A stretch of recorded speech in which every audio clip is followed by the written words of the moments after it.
And joining us now, political analyst Brian Sobel and James Taylor, a professor of politics at USF. James, let's start with you. Sure. Did Donald Trump make the case against Hillary Clinton tonight, and did he make the case for himself? I don't think he made the case for himself, and I don't think he effectively made a case against Hillary. I think all week long the convention has made a good case against Hillary, but he didn't prosecute her in the way that Chris Christie and others have throughout the week. What else would you have wanted him to say to do that? I think he needed to really sort of focus on what he sees as her essential weaknesses, foreign policy, the issues of her in relationship to Wall Street. He did talk about corruption. Right, but not to the extent that he has in the debates and in his campaign stump speeches where he goes all in on her. And again, I think this whole idea that he discouraged tonight, for example, this whole lock her up chant, just like drill baby drill, it backfired. I think lock her up, people hear her, and at some point that's going to backfire. Brian, what about you? What did you think of the speech tonight? And one thing that a lot of people are talking about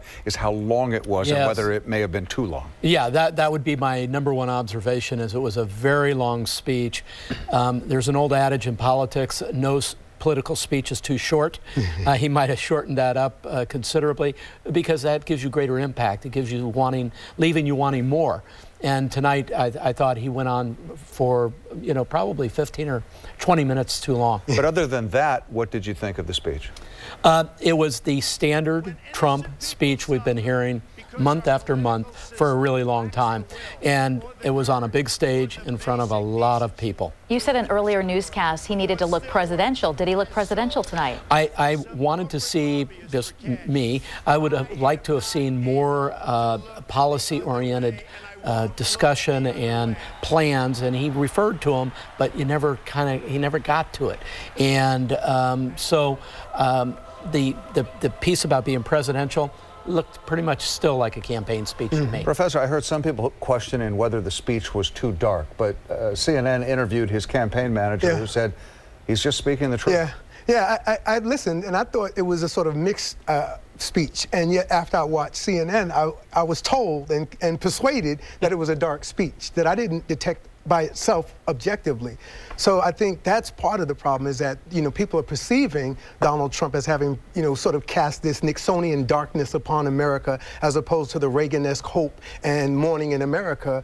But Donald Trump has been consistent. There was nothing new thematically tonight from anything he said before, except I'm with you, I'm not with her, and sort of a few other minor gestures. It's said that a candidate needs to win the middle class to win in the general election. He did appeal to the middle class tonight. Did he do enough? Well, I think he did enough so that people will take a look at him. What you want coming out of a night like this is you want people to consider you. And for people in the middle and Democrats who may not have considered him before, that was what he wants to come out of tonight with. He's already got the Republican base. What else can he attract? He spoke specifically to the construction workers, to the welders, to the to the middle class people. Trying to reach out to him. We haven't heard him do that so much before. Well, we heard the phrase blue-collar billionaire and that sort of thing. And what he's saying is, hey, yeah, I may be a person of privilege, but I understand. And by the way, that theme has come through every one of the kids' speeches and everything else. Yeah. He was with the sheetrock guy and the electrician and all that. Yeah, the Caterpillar billionaire kids. I just expected to see a bunch of tweets and memes about that, but it didn't happen. One thing I noticed was he reached out to minorities tonight. Yeah. And he also reached out to the LGBT community. That's it. And one of the most touching moments that I thought tonight was he said, I will protect the LGBT community. There was a standing ovation, there was cheering, and then he said, and I don't know whether this was an ad lib or not, but he said, as a Republican, so nice to hear you cheering. And they say that was ad lib, that he actually spoke from the heart when he made that point, because I think he was shocked that the crowd actually was responsive and supportive of the LGBTQ community. So this, again, Donald Trump does have a fair record in New York, in his hotels and his casinos, with the LGBTQ policy and marriage equality. But again, he and Hillary are trying to contend with who is more LGBTQ friendly right now. And of course, he referred to the attacks in Orlando. But then he makes this sort of unfortunate slip into, talking about domestic police relationships in the country. He talks about unemployment for African Americans at 60%, but then he casts himself as a law and order president, you're going to be the law and order president in Ferguson and also help the people of Ferguson. He was speaking out of both sides of his mouth, and that's part of the problem with Donald Trump. All right, well, we will be reading a lot more about this in the morning, and then the Democrats get their turn next week. Gentlemen, thanks for joining us. Very welcome.